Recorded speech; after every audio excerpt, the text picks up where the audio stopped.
Hello दोस्तों, क्या हाल चाल। तो दोस्तों, हम लोग पिछले लेक्चर में बात किए थे कूलॉम का नियम क्या होता है और कूलॉम के नियम का सदिश स्वरूप भी यानी कि सदिश निरूपण भी हम लोग पढ़ लिए थे। आज हम लोगों को पढ़ना है कूलॉम का नियम का सीमाएँ क्या होता है, कूलॉम का नियम की उपयोगिता क्या क्या होता है, हम लोग इसका दैनिक जीवन में कहाँ कहाँ इसकी उपयोगिता को देखते हैं। तो आज हम लोगों का टॉपिक क्या है, कूलॉम बल का महत्व है। तो आज का टॉपिक हम लोगों का कूलॉम बल का महत्व, कूलॉम बल का महत्व। आज हम लोग समझेंगे कि कूलॉम बल का महत्व क्या क्या या कहाँ कहाँ होता है। सबसे पहले कूलॉम बल का महत्व को समझने से पहले हम लोग समझेंगे कि मान लिए ये क्या हुआ, परमाणु। मान लीजिए क्या है, परमाणु है। हम लोग पढ़े हैं कि बहुत सारे परमाणुओं के मिलने से क्या बनता है, अणु बनता है। मान लीजिए बहुत सारा परमाणु मिला, उसके मिलने से बना अणु। बहुत सारे परमाणु के मिलने से बना अणु, इसी तरह से बहुत सारे अणु के मिलने से ठोस और द्रव्य यानी कि पदार्थ का निर्माण होता है। और फिर हम लोग एक बात ये भी समझेंगे, मान लीजिए ये हो गया हम लोगों का परमाणु और ये हो गया इसका नाभिक। नाभिक में कौन कौन रहता है, न्यूट्रॉन और प्रोटॉन। और इसके कक्षाओं में चारों ओर क्या करता है, इलेक्ट्रॉन चक्कर लगाता है। इतना तो पता है, इतना हम लोग जानते हैं। तो सबसे पहले कूलॉम बल का महत्व में सबसे पहले नंबर ये बात करेंगे कि ये कूलॉम का बल जो है ना, ये नाभिक में जो प्रोटॉन और न्यूट्रॉन होता है और इसकी कक्षाओं के चारों ओर जो इलेक्ट्रॉन चक्कर लगाता है, इलेक्ट्रॉन और नाभिक के बीच का जो बल लगता है, इस बल के बारे में भी हमको यहाँ से जानकारी मिलता है। कहाँ से, कूलॉम बल का महत्व से हमको जानकारी मिलता है। यानी कि नाभिक इलेक्ट्रॉन को अपने में जो खींच करके रखता है, बांध करके अपने कक्षाओं के चारों ओर जो घूमता है, इलेक्ट्रॉन चक्कर लगाता है किसी भी परमाणु के, ये किसकी वजह से, ये नाभिक जो है ना इसको अपनी ओर खींच करके रखता है। और खींच करके किस कारण से रखता है, तो हम लोग जानते हैं कि इसके बीच कुछ ना कुछ बल लगता होगा, यानी कि कुछ ना कुछ बल लगता होगा। इस बल को हम लोग किससे समझ सकते हैं, कूलॉम के नियम से समझ सकते हैं। पहला बात तो ये हो गया कि मतलब किसी भी परमाणु में नाभिक और इलेक्ट्रॉन के बीच में लगने वाला बल को हम लोग कूलॉम के नियम से समझ सकते हैं। फिर दूसरा ये कि कूलॉम का बल जो है ना, बहुत सारे परमाणुओं को, कूलॉम का नियम बहुत सारे परमाणुओं को क्या करता है, आपस में बांध करके रखता है। इसी मतलब नियम से या इसी बल से हम लोग समझ सकते हैं कि बहुत सारे परमाणुओं को बांध करके आपस में रखता है और बहुत सारे परमाणुओं के मिलने से क्या बनता है, अणु बनता है। और फिर वो बहुत सारे अणु आपस में बंध करके ठोस या द्रव्य यानी कि पदार्थ का निर्माण करता है। तो ये हो गया हम लोगों का क्या, कूलॉम बल का महत्व। इतना हम लोगों को यहाँ से सीखने को मिला। ये सब हम लोग लिखेंगे नहीं, आप लोगों का PDF नोट्स में दिया हुआ है, जाकर के डिस्क्रिप्शन में डाउनलोड कर सकते हैं। अब हम लोग समझेंगे कूलॉम बल की सीमाएँ क्या क्या है। कूलॉम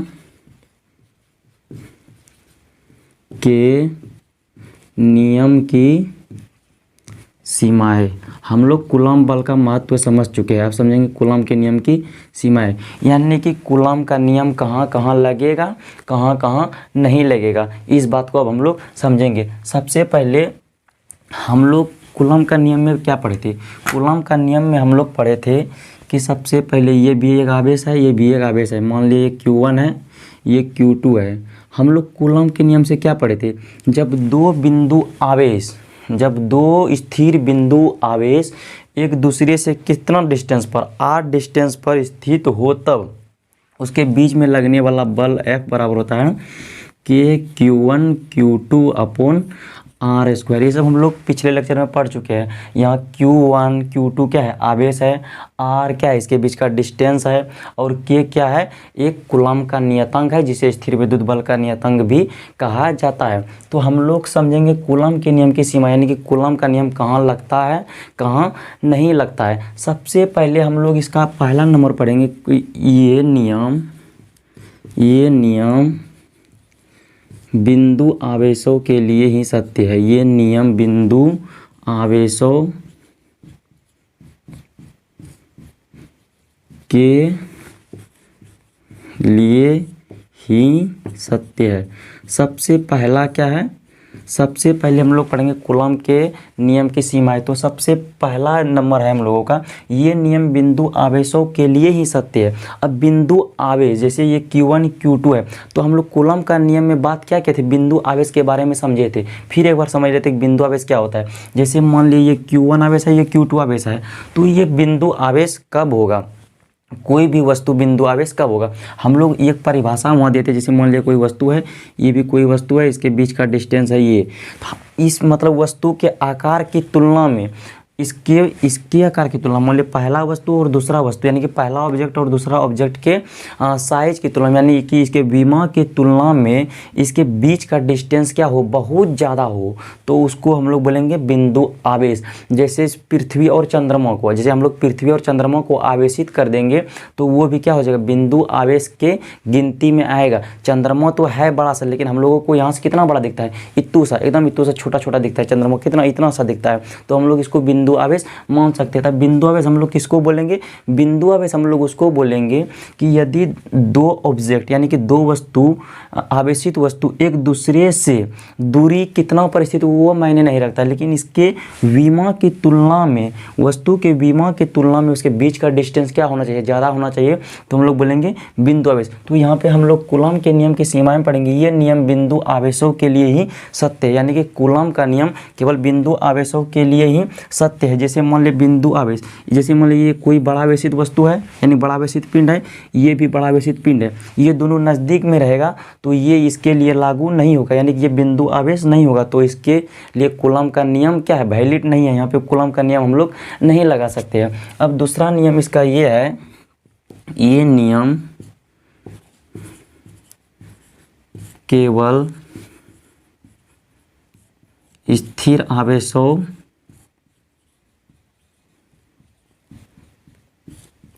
के लिए ही सत्य है, के लिए ही सत्य है।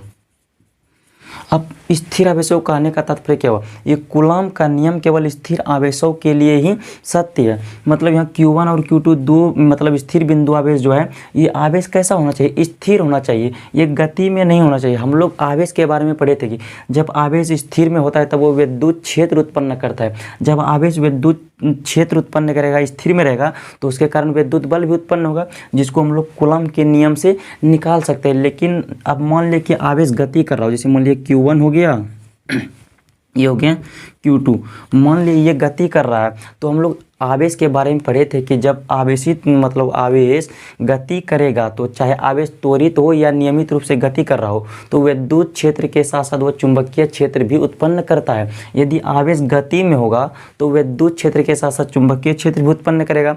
अगर चुंबकीय क्षेत्र भी उत्पन्न करेगा तो उसके कारण कुछ ना कुछ क्या होगा, चुंबकीय बल भी होगा, जो कि हम लोग किसके नियम से, कूलम्ब के नियम से निकालना असंभव है, यानी कि हम लोग कूलम्ब के नियम से नहीं निकाल सकते हैं। यही कारण है कि कूलम्ब का नियम गतिमान आवेशों के लिए क्या है, वैलिड नहीं है, यानी कि हम लोग वहाँ पे कूलम्ब का नियम नहीं लगा सकते। हाँ, कंडीशन ये है कि दोनों आवेश स्थिर में होना चाहिए। कैसा होना चाहिए, दोनों आवेश स्थिर में होना चाहिए।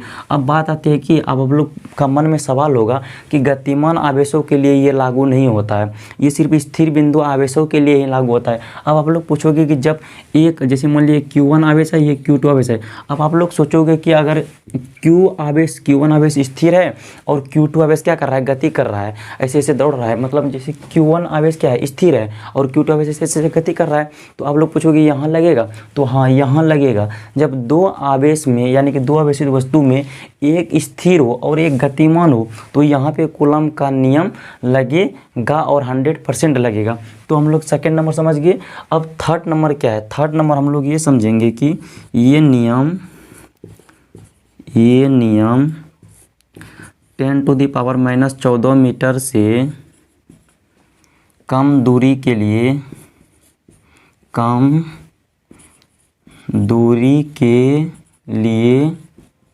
उपयोगी नहीं है, ये कूलम्ब का नियम है ना। अब हम लोग तीसरा नंबर में क्या समझते हैं, ये नियम 10⁻⁻14 मीटर से कम दूरी के लिए उपयोगी नहीं है। अब आप लोग पूछोगे कि 10⁻⁻14 मीटर से कम दूरी के लिए क्यों नहीं है। तो अगर 10⁻14 मीटर से कम दूरी, मान लें हम ले लिए 10⁻15 मीटर, तो 10⁻14 मीटर से कम दूरी के लिए इसीलिए ये उपयोगी नहीं है क्योंकि इससे कम दूरी के लिए ये जैसे परमाणु हुआ ना, मान लीजिए परमाणु हुआ और इसका ये नाभिक हुआ और इसके बीच का डिस्टेंस जितना होगा तो यहाँ पे नाभिकीय बल कार्य करेगा जो कि आवेशित, जो कि वस्तु पर क्या आवेश के मान पर निर्भर करता है, उसके अनुसार ही लगता है। वस्तु पर आवेश कैसा है, यानी कि उस पर नाभिक पर आवेश हुआ या परमाणु पर आवेश हुआ, यानी कि नाभिकीय दूरी में आ जाता है। इसका गिनती किस में हो जाता है, नाभिकीय दूरी में। यानी कि 10⁻14 मीटर से कम दूरी अगर हम लेते हैं, यानी कि 10⁻15 मीटर, 10⁻16 मीटर, ये सब दूरी के लिए ये उपयोगी नहीं है क्योंकि यहाँ नाभिकीय बल कार्य करता है। यहाँ पे कूलॉम का बल यानी कि कूलॉम का नियम वैलिड नहीं है, यानी कि ये कार्य नहीं करेगा। यहाँ तक क्लियर है। अब हम लोग बढ़ेंगे इससे आगे। तो हम लोग सबसे पहले पढ़े थे आवेश क्या होता है। सबसे फर्स्ट लेक्चर में आवेश के बारे में बहुत जानकारी प्राप्त किए थे। आवेश का उत्पत्ति कहाँ से हुआ, फिर हम लोग क्या किए थे, फिर हम लोग आवेश का एसआई मात्रक, सीजीएस मात्रक ये सब पढ़े। फिर हम लोग किसी वस्तु को आवेशित करने के लिए सीखे। फिर हम लोग आवेशित वस्तु को कर लिए। फिर हम लोग देखे अगर दो बिंदु आवेश एक दूसरे से r दूरी पर स्थित है तो उसके बीच में लगने वाला आकर्षण या विकर्षण बल भी कूलॉम बल से निकालने के लिए सीखे। और कूलॉम बल कहाँ वैलिड है कहाँ नहीं है ये सब भी पढ़े। तो अब हम लोग पढ़ेंगे आवेशों का वितरण। तो आज हम लोगों का टॉपिक है आवेशों का वितरण। आवेशों का वितरण, इसको हम लोग बोलेंगे डिस्ट्रीब्यूशन ऑफ चार्ज।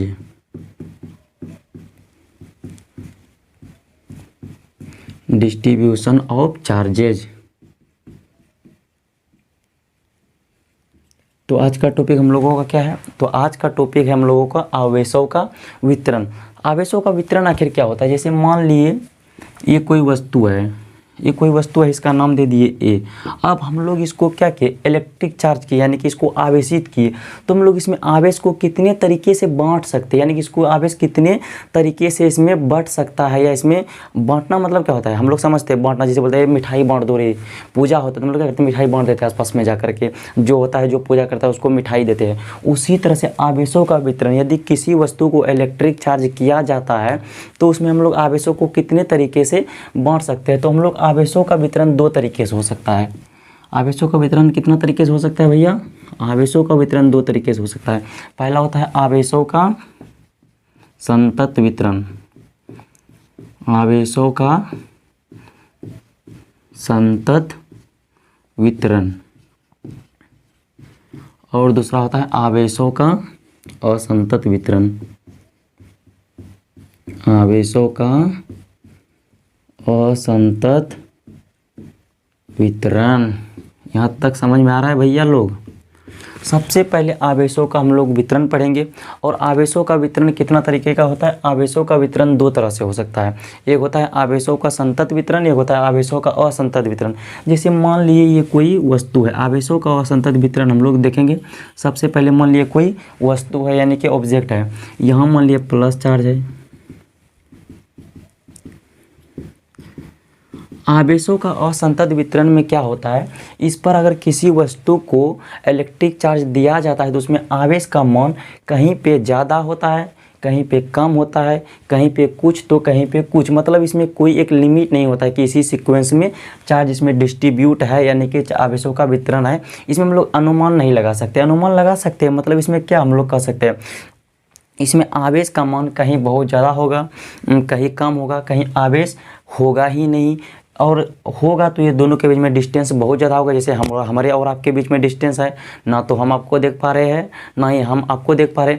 नहीं, ऐसा बात नहीं है। हम लोगों का रिश्ता दिल से, और हम लोग एक दूसरे के बहुत करीब है, ऐसा बात नहीं है। तो हम लोग यहाँ सबसे पहले आवेशों का असंतत वितरण में एक तो आवेशों का डिस्ट्रीब्यूट क्या होता है, बहुत अलग अलग तरीके से होता है, कहीं बहुत ज़्यादा, कहीं बहुत कम, कहीं कुछ तो कहीं कुछ, और इसके बीच का दूरी कहीं बहुत ज़्यादा होता है, कहीं थोड़ा उससे कम होता है, कहीं कुछ तो कहीं कुछ होता है, इसमें कोई सीक्वेंस नहीं होता है। तो हम लोगों को आवेशों का असंतत वितरण के बारे में यहाँ चर्चा नहीं करना है, लेकिन इतना समझ लेगा आवेशों का असंतत वितरण होता क्या है। हम लोगों को यहाँ पढ़ना है आवेशों का संतत वितरण। क्या पढ़ना है हम लोगों को, ये हम लोगों को पढ़ना है आवेशों का संतत वितरण। आवेशों का संतत वितरण कितना तरीके से हो सकता है, आवेशों का संतत वितरण किसको बोलेंगे, संतत वितरण को आवेशों का सतत वितरण भी बोलते हैं। सबसे पहले हम लोग देखेंगे आवेशों का संतत वितरण क्या होता है, इसका हम लोग परिभाषा देखते हैं। हम लोग इसको कह सकते हैं, जब आवेशों का समरूप या असमरूप वितरण, जब आवेशों का समरूप या असमरूप वितरण किसी रेखा के अनुदिश, कैसा भैया, अनुदिश, जब आवेशों का समरूप या असमरूप वितरण किसी रेखा के अनुदिश पृष्ठ पर या संपूर्ण आयतन में हो, संपूर्ण आयतन में हो, आयतन में हो, तब ऐसे वितरण को आवेशों का कैसा वितरण बोलते हैं, ऐसे वितरण को आवेशों का संतत वितरण यानी कि कंटिन्यूअस डिस्ट्रीब्यूशन, आवेशों का संतत वितरण कहा जाता है। हम लोग आवेशों का संतत वितरण किसको बोलेंगे, सबसे पहले आवेशों को हम लोग कितने तरीके से वितरित कर सकते हैं, सब हम लोग आवेशों को दो तरीके से वितरित कर सकते हैं। पहला आवेशों का संतत वितरण, दूसरा आवेशों का असंतत वितरण।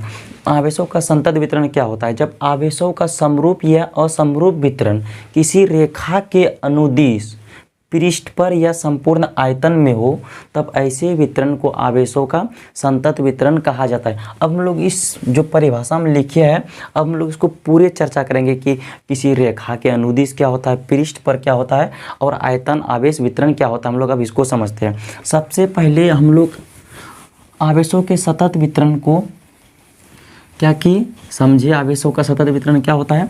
अब हम लोग देखेंगे कि आवेशों के सतत वितरण प्रकार कितने होते हैं, यानी कि आवेशों का सतत वितरण कितना प्रकार का होता है। तो आवेशों का सतत वितरण जो है ना एक्चुअल में 3 प्रकार का होता है। तो उसमें पहला प्रकार यानी कि पहला टाइप है रेखीय आवेश वितरण। रेखीय आवेश वितरण, सतत आवेश वितरण का या संतत आवेश वितरण का पहला टाइप है कैसा, रेखीय आवेश वितरण यानी कि लीनियर चार्ज डिस्ट्रीब्यूशन।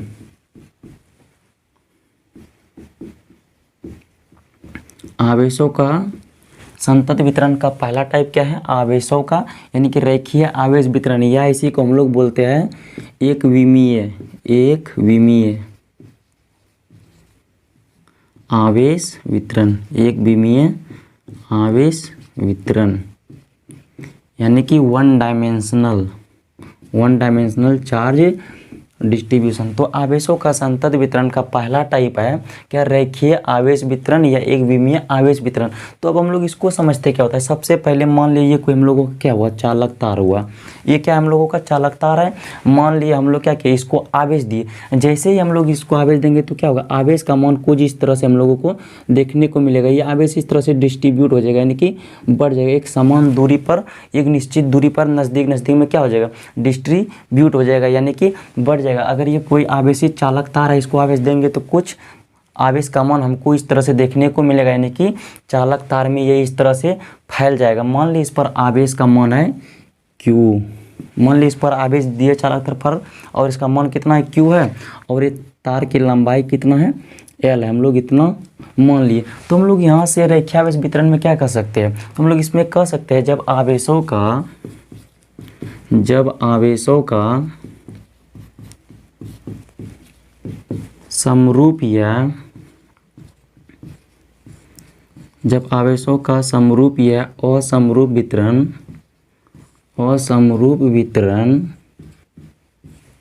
किसी रेखा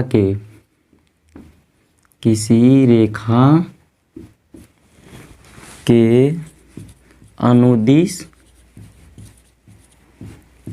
हो तब ऐसे वितरण को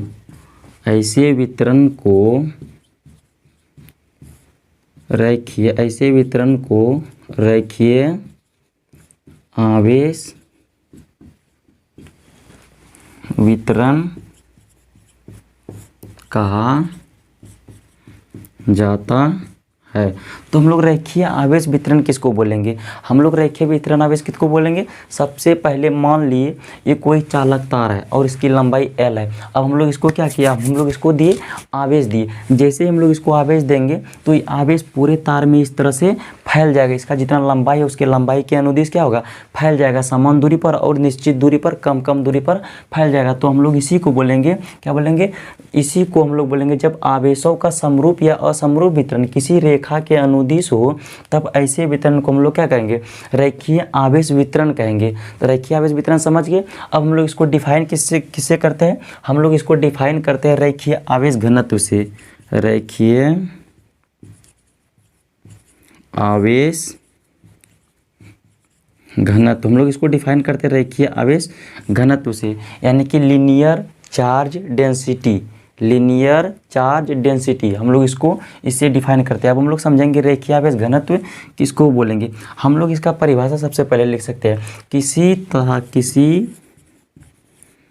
तार के प्रति एकांक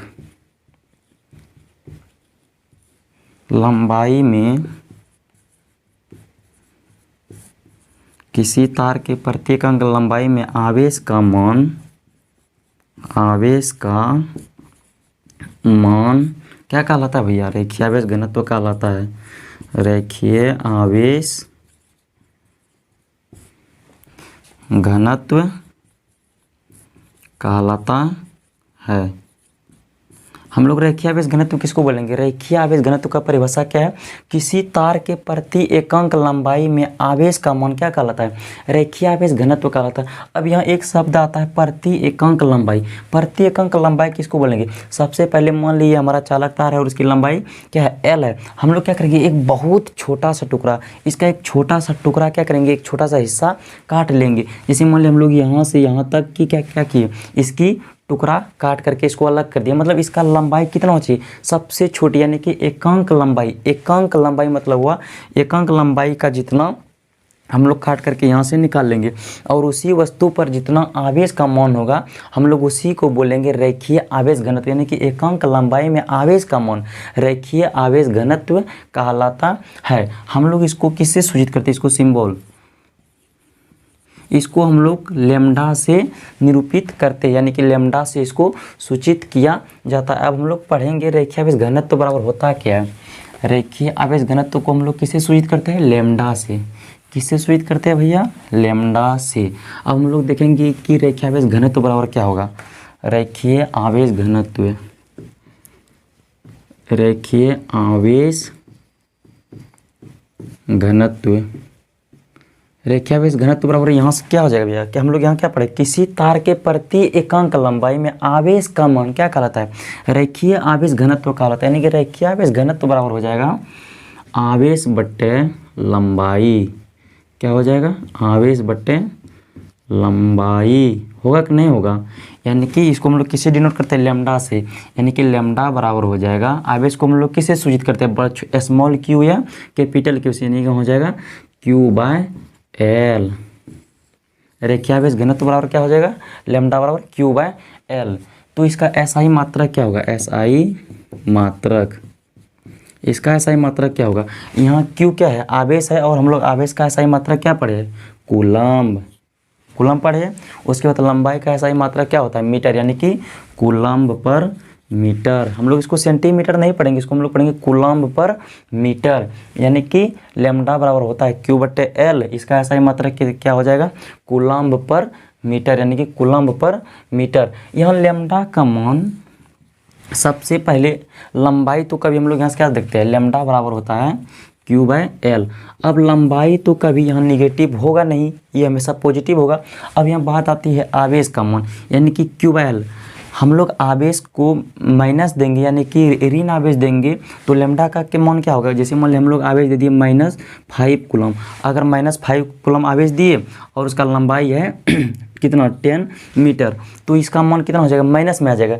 यानी कि लैम्डा का मान धनात्मक या ऋणात्मक कुछ भी हो सकता है, यानी कि लैम्डा का मान माइनस में भी हो सकता है, प्लस में भी हो सकता है। ये किसके अनुसार होगा, ये आवेश के अनुसार होगा। तो हम लोग यहाँ से कह सकते हैं लैम्डा धनात्मक या ऋणात्मक हो सकता है आवेश की प्रकृति के अनुसार। यानी कि इस पर हम लोग आवेश जैसा देंगे लैम्डा का मान वैसा ही होगा। अगर हम लोग इसको ऋण आवेश देंगे तो लैम्डा का मान माइनस में होगा, ये लैम्डा है ना, दिखता है ना हम लोगों को।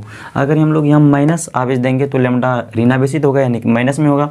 अगर हम लोग आवेश प्लस में देंगे तो लैम्डा का मान प्लस में होगा। तो यहाँ लैम्डा प्लस या माइनस कुछ भी हो सकता है, किसके अनुसार, आवेश की प्रकृति के अनुसार। यहाँ तक क्लियर है। अब हम लोग समझेंगे रेखीय आवेश घनत्व हो गया। अब हम लोगों का आगे पढ़ेंगे पृष्ठ आवेश वितरण। क्या पढ़ेंगे, पृष्ठ आवेश वितरण। सबसे पहले हम लोगों का आवेशों का वितरण में क्या पढ़े, संतत आवेश वितरण, असंतत आवेश वितरण। संतत आवेश वितरण में क्या क्या पढ़े, असंतत में क्या क्या पढ़े, अभी जस्ट पढ़े हैं। अब हम लोग दूसरा नंबर है संतत आवेश वितरण का, क्या है, पृष्ठीय आवेश वितरण। क्या है हम लोगों का, पृष्ठ आवेश वितरण। अब हम लोग समझेंगे कि पृष्ठ आवेश वितरण क्या होता है। हम लोग इसी को बोलते हैं द्विविमीय आवेश वितरण। द्विविमीय आवेश वितरण। अब हम लोग पृष्ठ आवेश वितरण किसको बोलेंगे या द्विविमीय किसको बोलेंगे। जैसे मान लिए ये कोई हम लोगों का क्या हुआ, ऑब्जेक्ट हुआ, हम लोग इसको क्या किए, इलेक्ट्रिक चार्ज किए। तो जैसे मान लिया अगर इलेक्ट्रिक चार्ज किए तो इस पर चार्ज करने के बाद इसमें चार्ज का मान कुछ इस तरह से हम लोगों को क्या होगा, देखने को मिलेगा। क्या होगा भैया, इस तरह से हम लोगों को देखने को मिलेगा। इसको हम लोग बोलते हैं 2 डायमेंशनल। क्या बोलेंगे इसको हम लोग, 2 डायमेंशनल ऑब्जेक्ट या पृष्ठीय आवेश वितरण हम लोग इसी में करेंगे। मान लीजिए इस पर आवेश है Q और इसका एरिया है A।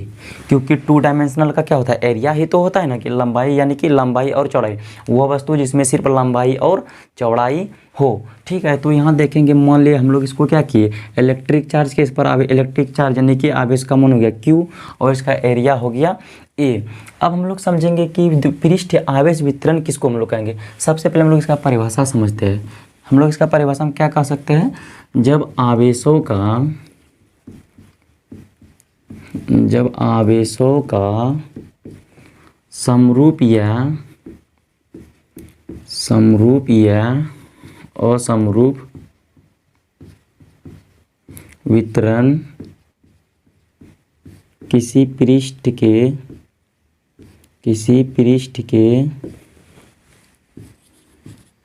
अनुदिश हो तब ऐसे वितरण को क्या कहते हैं, पृष्ठ आवेश वितरण कहते हैं। ऐसे वितरण को पृष्ठ आवेश वितरण कहते हैं।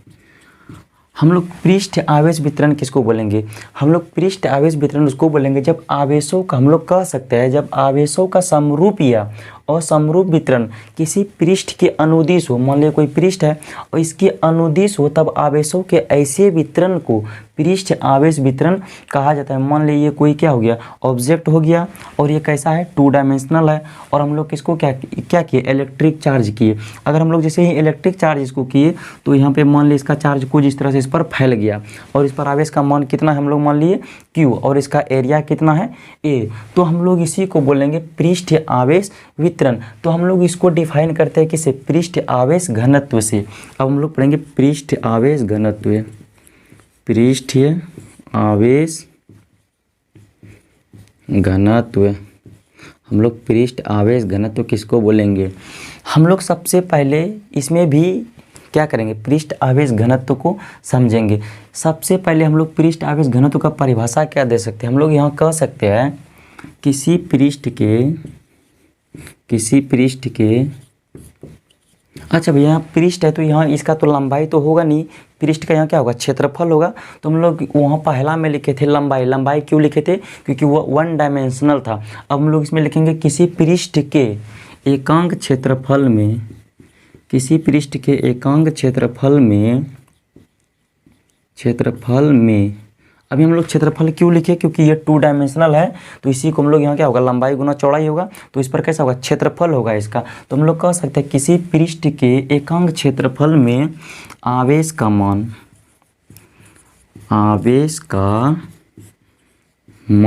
क्या कहलाता है? पृष्ठ आवेश घनत्व कहलाता है। किसी पृष्ठ के प्रति एकांक क्षेत्रफल में, मान लीजिए इसका क्या हो गया, इसका पूरे क्षेत्रफल है क्या, ए है, यानी कि पूरा इसका एरिया है ए। तो हम लोग पृष्ठ आवेश घनत्व में क्या करेंगे, इसका एकांक क्षेत्रफल में, यानी कि पूरे भाग को नहीं लेकर के एकांक भाग को काट करके निकाल लेंगे। उसमें जो आवेश का मान निकलेगा, यानी कि उस पर जो आवेश का मान होगा, उसमें जो आवेश होगा, उसी को हम लोग बोलेंगे पृष्ठ आवेश घनत्व। यानी कि किसी पृष्ठ के एकांक क्षेत्रफल में आवेश का मान क्या कहलाता है, पृष्ठ आवेश घनत्व कहलाता है। हम लोग इसको सिंबल, इसको किससे हम लोग सूचित करते हैं, सिंबल, इसको हम लोग सूचित करते हैं सिग्मा से। इसको क्या पढ़ेंगे, सिग्मा। अब हम लोग देखेंगे कि पृष्ठ आवेश घनत्व बराबर क्या होगा, पृष्ठ आवेश घनत्व, पृष्ठ आवेश घनत्व बराबर क्या होगा भैया, पृष्ठ आवेश घनत्व बराबर हो जाएगा आवेश बट्टे क्षेत्रफल। क्योंकि यहाँ टू डायमेंशनल है, इसीलिए हम क्या लेंगे, क्षेत्रफल लेंगे। यहाँ पृष्ठ आवेश घनत्व बराबर हो जाएगा आवेश बट्टे क्षेत्रफल। अब पृष्ठ आवेश घनत्व को हम लोग किससे सूचित करते हैं, सिग्मा से। तो हम लोग यहाँ लिख सकते हैं सिग्मा बराबर हो जाएगा, आवेश का क्या होता है, क्यू होता है, क्यू बट्टे ए, यानी कि क्यू बट्टे ए। अब हम लोग देखेंगे इसका एसआई मात्रक क्या होता है। तो इसका एसआई मात्रक हो जाएगा, क्या होगा इसका एसआई मात्रक। अब हम लोग देखते हैं इसका एसआई मात्रक। यहाँ देखिए सिग्मा बराबर क्या है, सिग्मा बराबर है क्यू बाय ए, यानी कि सिग्मा बराबर क्यू बाय ए। अब हम लोग देखेंगे इसका एसआई मात्रक, एसआई यूनिट या एसआई मात्रक, एसआई मात्रक इसका क्या होगा, आवेश का क्या होता है, कूलम्ब, और क्षेत्रफल का क्या होता है, लंबाई गुना चौड़ाई, यानी कि मीटर स्क्वायर, कूलम्ब पर मीटर स्क्वायर। यानी कि इसका एसआई मात्रक क्या हो जाएगा, इसका एसआई मात्रक हो जाएगा कूलम्ब पर मीटर स्क्वायर। अब इसका विमीय सूत्र क्या होगा, विमीय सूत्र क्या होगा भैया। अब यहाँ इसका देखिए तो आवेश का क्या होता है, आवेश का होता है एटी या आईटी, हम लोग इसके बारे में पढ़ चुके हैं। और क्या होता है लंबाई, यानी कि क्षेत्रफल बराबर क्या होता है, लंबाई गुना चौड़ाई, लंबाई का होता है एल, यानी कि ATL-2। इसका विमीय सूत्र क्या होगा, ATL-2। अब यहाँ सिग्मा का मान यहाँ भी धनात्मक या ऋणात्मक हो सकता है, किसके अनुसार, आवेश के अनुसार। यदि आवेश धन मतलब पॉजिटिव होगा तो इसका मान पॉजिटिव होगा, आवेश का मान निगेटिव होगा तो इसका मान निगेटिव होगा। हम लोग यहाँ से कह सकते हैं सिग्मा धनात्मक या ऋणात्मक हो सकता है आवेश की प्रकृति के अनुसार। यहाँ तक क्लियर है। अब हम लोग इसका नेक्स्ट टाइप पढ़ेंगे, यानी कि सतत आवेश वितरण का नेक्स्ट और लास्ट टाइप है, क्या है लास्ट टाइप है आयतन आवेश वितरण। अच्छा भैया हम लोग आयतन किसका निकालते हैं, टू डायमेंशनल वस्तु का कि थ्री डायमेंशनल वस्तु का। तो आप लोगों का आंसर आएगा सर हम लोगों तो आयतन निकालते हैं थ्री डायमेंशनल वस्तु का। तो हम लोग यहाँ पढ़ेंगे आयतन आवेश वितरण, इसका लास्ट टाइप या और आखिरी टाइप क्या है, आयतन आवेश वितरण, यानी कि वॉल्यूम चार्ज डिस्ट्रीब्यूशन। इसी को हम लोग बोलते हैं त्रिविमीय आवेश वितरण। हम लोगों का लास्ट टाइप क्या है, आयतन आवेश वितरण। हम लोग आयतन आवेश वितरण किसको बोलेंगे, सबसे पहले मान लीजिए कोई हम लोगों का क्या हो गया, ऑब्जेक्ट यानी कि वस्तु हो गया, और ये कैसा है, 3 डायमेंशनल है। मान लीजिए हम लोगों को क्या हो गया, वस्तु हो गया, और हम लोग क्या किया, इसको हम लोग इलेक्ट्रिक चार्ज किए। तो जैसे ही हम लोग इलेक्ट्रिक चार्ज किए, मान लीजिए इस पर चार्ज का मान कुछ इस तरह से हम लोगों को क्या हुआ, देखने को मिल रहा है या मिल गया। हम लोग सबसे पहले क्या किए, एक 3 डायमेंशनल यानी कि त्रिविमीय वस्तु लिए, इसको हम लोग इलेक्ट्रिक चार्ज कर दिए, और इसमें हम लोग आवेश का मान देखे, कुछ इस तरह से देखने को मिला। ऐसे दिखाई दे रहा है भैया, नहीं दिखाई दे रहा है तो बोलिए। इस तरह से मान लिया इस पर आवेश का मान है Q, और इसका वॉल्यूम है यानी कि आयतन है V। तो हम लोग इसको बोल सकते हैं, हम लोग आयतन आवेश वितरण का परिभाषा क्या दे सकते हैं, हम लोग आयतन आवेश वितरण का परिभाषा दे सकते हैं, किसी वस्तु के, ऐसे हम लोग बोल सकते हैं, हम लोग इसको ऐसे भी बोल सकते हैं, जब आवेशों का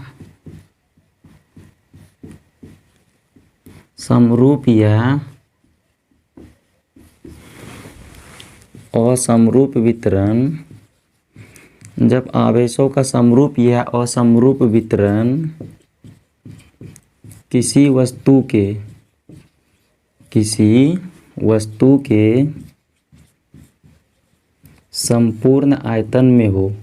संपूर्ण मतलब कहने का तात्पर्य ये हो गया भैया, इसका पूरा आयतन में, जब आवेशों का समरूप या असमरूप वितरण किसी वस्तु के संपूर्ण आयतन में हो,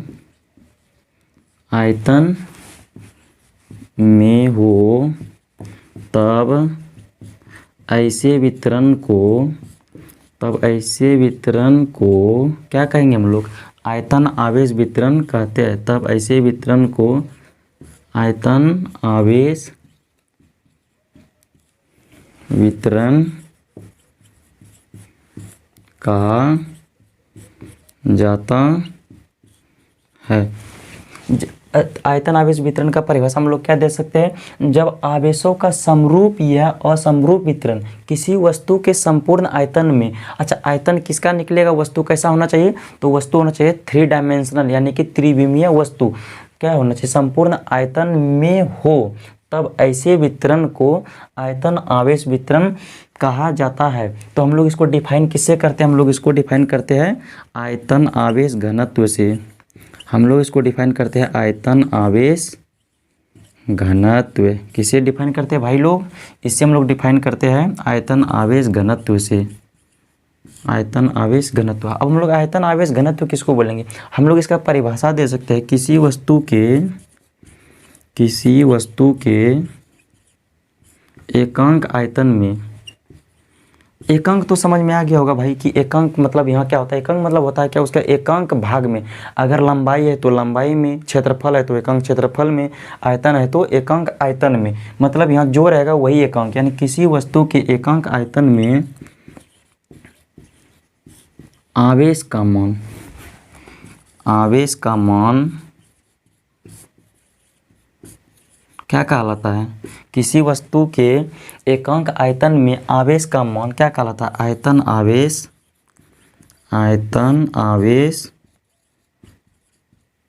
घनत्व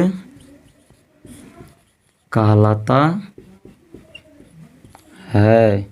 किसी वस्तु के एकांक आयतन में आवेश का मान क्या कहलाता है, एकांक यानी कि आयतन आवेश घनत्व कहलाता है। तो हम लोग इसको सिंबल क्या होता है, इसको हम लोग किससे डिनोट करेंगे, इसको हम लोग डिनोट करते हैं भैया रो से। इसको हम लोग क्या बोलेंगे, रो। इसको हम लोग क्या बोलेंगे, रो। अब हम लोग समझेंगे कि आयतन आवेश घनत्व बराबर होता क्या है। आयतन आवेश घनत्व बराबर क्या होता है, रेखीयावेश घनत्व बराबर क्या होता है भैया, आवेश बट्टे लंबाई। क्षेत्रफल आवेश घनत्व बराबर क्या होता है, आवेश बट्टे क्षेत्रफल। अब हम लोग समझेंगे आयतन आवेश घनत्व बराबर क्या होता है, यानी कि आयतन आवेश घनत्व। आयतन आवेश घनत्व बराबर क्या हो जाएगा भैया, आवेश बट्टे आयतन। आवेश बट्टे आयतन होगा कि नहीं होगा? हाँ होगा। आयतन आवेश घनत्व बराबर क्या हो जाएगा? आवेश बट्टे आयतन, यानी कि रो बराबर हो जाएगा। आवेश को किसे क्यू से लिखते हैं? क्यू बट्टे भी, यानी कि वॉल्यूम, यानी कि आयतन। अब हम लोग इसका एसआई मात्रक देखेंगे। एसआई मात्रक, आयतन आवेश घनत्व का एसआई मात्रक क्या होगा? यानी कि रो का एसआई मात्रक होगा। आवेश का क्या होता है? कूलम, इसको हम लोग किसे लिखते हैं? सी से। और वॉल्यूम का क्या होता है? लंबाई, यानी कि एल गुना एल।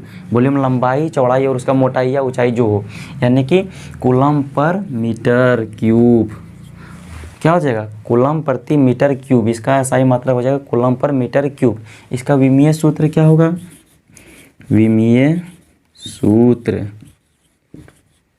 आयतन आवेश घनत्व, यानी कि इसका विमीय सूत्र होगा। आवेश का हम लोग किसे लिखते हैं? ए टी या आई टी से। इसका हो जाएगा L-3। इसका विमीय सूत्र हो जाएगा AT-L-3। यहाँ भी रोह का मान क्या हो सकता है? रोह का मान या तो धनात्मक हो सकता है या ऋणात्मक हो सकता है। किसके अनुसार? यहाँ आयतन तो कभी निगेटिव होगा नहीं। अगर आवेश को माइनस आवेश देंगे तो इसका मान किस में होगा? माइनस में होगा। अगर आवेश हम लोग प्लस में देंगे तो रो का मान किस में होगा? प्लस में होगा। यानी कि हम लोग यहाँ से कह सकते हैं रो धनात्मक या ऋणात्मक हो सकता है। किसके अनुसार? आवेश की प्रकृति के अनुसार। सबसे पहले आज हम लोग क्या क्या पढ़े? तो आज हम लोग पढ़े आवेशों का वितरण। आवेशों का वितरण हम लोग क्या कर सकते हैं? दो तरह से कर सकते हैं। पहला किसे? एक आवेशों का संतत वितरण और दूसरा असंतत वितरण। अब संतत वितरण कितने तरीके से होता है? 3 तरीके से। एक रेखीय आवेश वितरण, और दूसरा क्षेत्रफल आवेश वितरण, और तीसरा क्या होता है? क्षेत्रफल आवेश वितरण। उसी को हम लोग बोलते हैं पृष्ठीय आवेश वितरण। ठीक है, उसको हम लोग कन्फ्यूज हम लोगों को नहीं होना है कहीं। यानी कि रेखीय आवेश वितरण, पृष्ठीय आवेश वितरण और आयतन आवेश वितरण। तो आशा करते हैं ये सब आज का टॉपिक पूरे समझ में आया होगा। तो आज हम लोग यहीं पे आज का लेक्चर एंड करते हैं। मिलते हैं नेक्स्ट लेक्चर में। तब तक के लिए बाय बाय, टेक केयर।